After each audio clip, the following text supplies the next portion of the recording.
Assalamualaikum warahmatullahi wabarakatuh. 50 hektar lebih sawah Luk Genang Alu Sabanda, Kampung Turucut gagal panen. Hal ini disebabkan serangan hama tikus yang luar biasa tahun ini. Mereka harus pasrah dan tidak tahu harus melapor ke mana. Menurut Tunku Abdul Ghani, salah seorang petani miskin yang mengalami kerugian si guncai biji, mengatakan,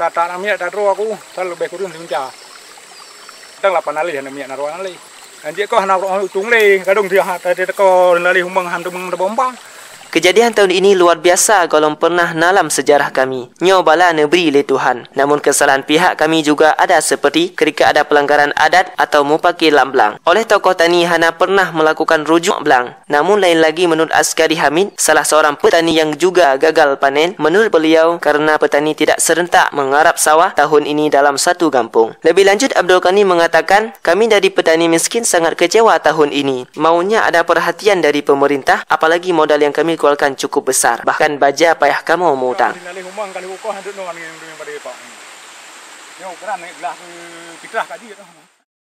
Menurut pengamatan kami di lokasi Alu Genang, ada 100 hektar sawah hampir panen dari 60 petani. Banyak petani telah membiarkan tanaman padi begitu saja, namun tidak sedikit yang mengharap rezeki dari sisa-sisa dimakan tikus. Mereka harus bekerja keras menjaga padi, tak kalah malam mengusir babi ketika hari menghalau burung. Secara terpisah, petani lain mengatakan kemungkinan nyo kenang tujuh abah tikuh gadai, namun semua itu cobaan yang harus kita hadapi dengan penuh kesabaran. Demikian dan terima kasih. Wassalamualaikum warahmatullahi wabarakatuh.